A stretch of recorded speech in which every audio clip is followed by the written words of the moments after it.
Fala moçada, tudo certo? Vamos dar continuidade aqui ao nosso curso de História do Brasil, na nossa segunda aula agora sobre a ocupação do interior.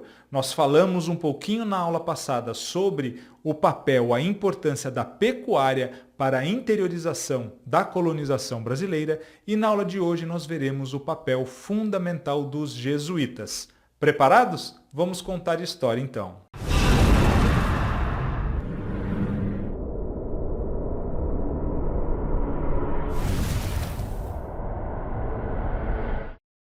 Vem comigo aqui para nós entendermos como é que nós estamos no andamento do nosso curso. Continuamos no período conhecido como período colonial, no Brasil colonial, portanto, e ao falar da interiorização da colonização, da ocupação do interior, nós já vimos na aula passada o papel das expedições militares na ocupação, principalmente do litoral, e falamos da pecuária, que foi o primeiro grande fator de interiorização da colonização.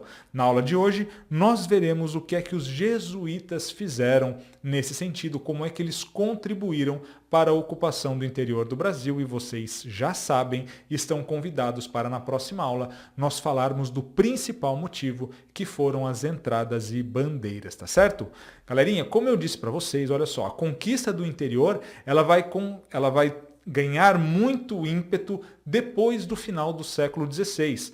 Ou seja, depois de 1600, no período que nós conhecemos como União Ibérica, porque foi justamente durante esse período, né, olha só, que vai de 1580 até 1640, que nós tivemos Portugal e Espanha unidos pelo mesmo rei, né, com a mesma coroa dominando tanto Portugal quanto Espanha, o que acabou levando ao quê? A uma revogação, a uma suspensão tácita do Tratado de Tordesilhas, já que era o mesmo rei que era o rei de Portugal e também da Espanha, não fazia sentido dividir as terras dele mesmo, não é? Por isso, então, os colonos brasileiros, principalmente, ganharam muita liberdade para avançar ao interior, inclusive cruzando o Tratado de Tordesilhas.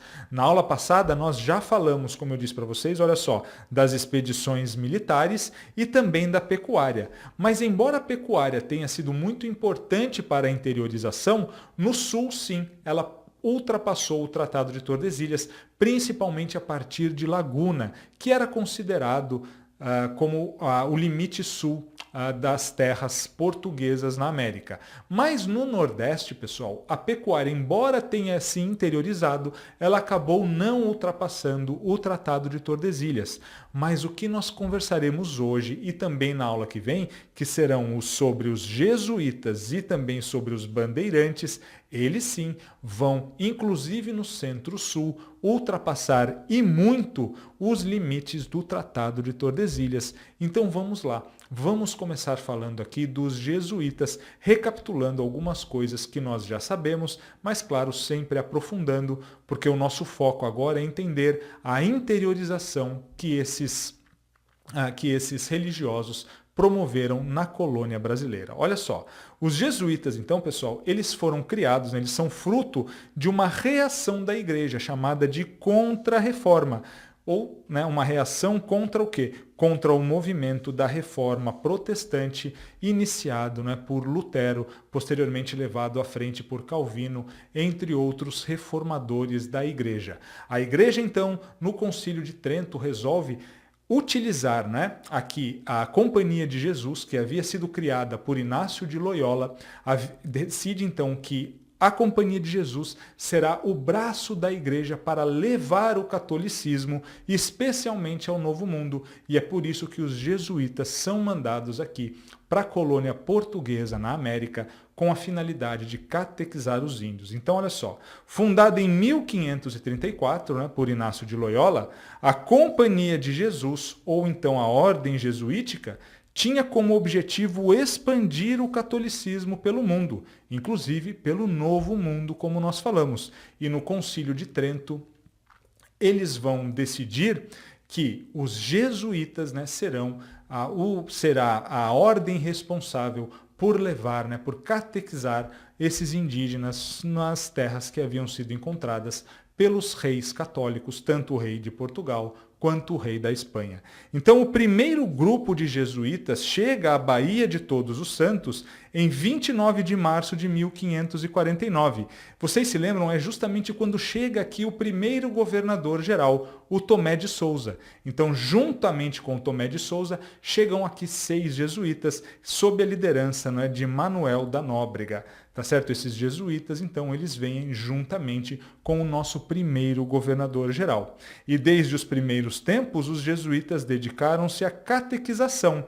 E olha só, pessoal, eles combatem os costumes e tradições indígenas. Então, a ideia deles é justamente, eles tinham uma visão de que esses indígenas, eles tinham alma, mas eles precisavam mudar os seus costumes, né? Então, eles vieram aqui justamente para combater as tradições indígenas, né? E é claro, apesar disso, eles vão também ser responsáveis pela preservação de uma parte da cultura indígena, especialmente quando nós pensamos nas linguagens que eram faladas aqui, né, principalmente o Tupi-Guarani, que acaba sendo catalogado por alguns desses padres. Tá legal, galera? Bom, vamos lá.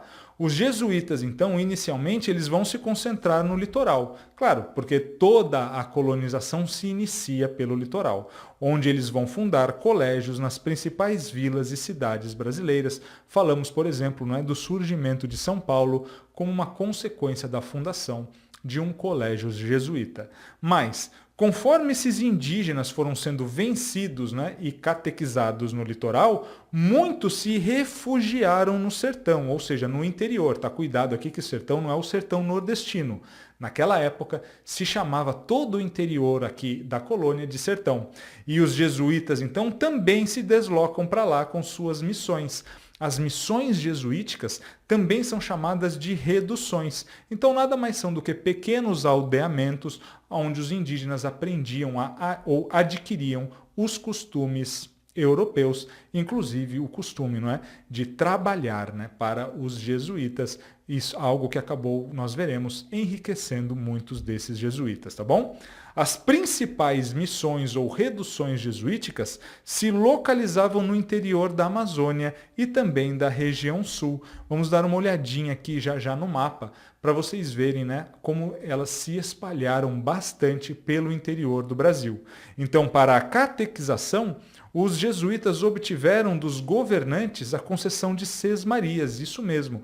Os jesuítas eles passaram a ser proprietários de terras aqui no Brasil. E ali eles construíram os seus aldeamentos ou missões. Tá aqui eu trouxe para vocês uma imagem com uma ideia, né? Uma planta de mais ou menos como seria formado, né, uma missão ou redução jesuítica. Então, olha só. Nas missões, pessoal, ocorria aquilo que nós chamamos de aculturação dos indígenas. Era lá, então, que eles, pelo menos, se objetivava que eles deixassem as suas tradições, que eram vistas como antiquadas, e adquirissem, não é, os costumes europeus, inclusive trabalhando para esses jesuítas, tá bom? Eles aprendiam a doutrina católica, os ofícios e também os costumes da cultura europeia. Bom, como eu disse para vocês, olha só, esses indígenas eles realizavam trabalhos na agricultura, também no artesanato e na pecuária.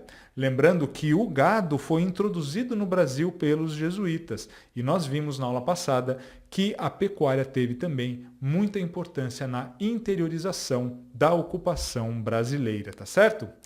Pessoal, olha só, nas missões do norte, os jesuítas exploravam também essa mão de obra, esse trabalho indígena para a extração das drogas do sertão. O que eram as drogas do sertão? Eram as especiarias tropicais, o açaí, o guaraná. Então, eram produtos típicos aqui tropicais, típicos principalmente da Amazônia, que tinham bastante valor no mercado europeu. Então, a venda proporcionava grandes lucros, né? A venda dessas drogas do sertão, o que permitiu aos jesuítas acumularem um grande patrimônio. Muitos jesuítas acabaram enriquecendo bastante. Nós falaremos ainda um pouco mais sobre isso na sequência do nosso curso, tá bom? Então, por serem contrários à escravidão indígena, os jesuítas acabaram entrando em atrito com os colonos em vários pontos do nosso território. As missões, portanto, elas eram alvo predileto das bandeiras de apresamento. Então, na aula que vem, nós falaremos sobre os tipos de bandeiras. E uma delas, né, que eram aquelas missões que os bandeirantes faziam pelo interior da colônia, uma delas tinha o objetivo justamente de aprisionar os indígenas. Vocês viram, pessoal, o que é uma missão ou uma redução jesuítica? Não é uma aldeia ali com índios aculturados, com índios que já aprendiam a trabalhar na lavoura, com índios que já falavam as línguas europeias, especialmente o português.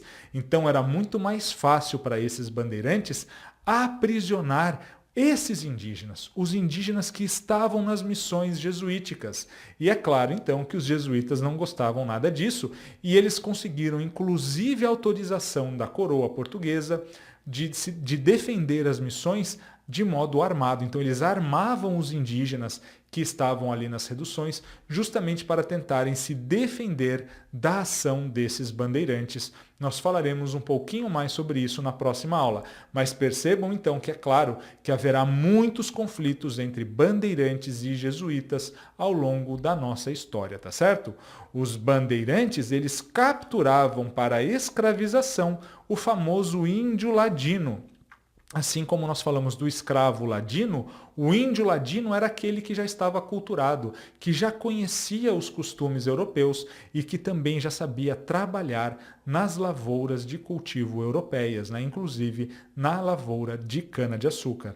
Então, com sua cultura descaracterizada, né? Esses índios já haviam perdido muito das suas características culturais e eles eram conhecedores do trabalho na agricultura, além de falarem também o português, tá certo, pessoal? Então, na próxima aula, nós vamos entender o que foram essas bandeiras, inclusive as bandeiras de apresamento, né, que tinham por objetivo capturar indígenas, e aí nós entenderemos como é que por que houve esses conflitos, e é claro que também os bandeirantes vão ser responsáveis por uma grande expansão das fronteiras para o interior do Brasil, assim como foram, vocês viram aqui, os jesuítas, que acabaram então estabelecendo uma série de missões no interior do nosso país, tá certo, galerinha? Bom, para nós finalizarmos, então, nós temos que lembrar que em 1680, os jesuítas conseguiram a aprovação pela coroa portuguesa de uma lei proibindo a escravização indígena, né? Então tá errado aqui, tá, pessoal? Não tem esse que aqui, de uma lei que proibia ou de uma lei proibindo a escravização indígena. Olha só, então. Esses jesuítas, como eu disse para vocês agora, eles poderão inclusive armar esses indígenas para defender as suas missões, já que estava proibida a escravização dos índios. Claro, vocês se lembram que nós comentamos que ainda havia uma possibilidade desses índios serem escravizados, que eram as famosas guerras justas, mas essas guerras elas só eram justas se elas fossem contra índios que não aceitassem a ocupação portuguesa da América espanhola, da América, ou seja, do Brasil, né? Então esses índios eles podiam ser escravizados após a guerra.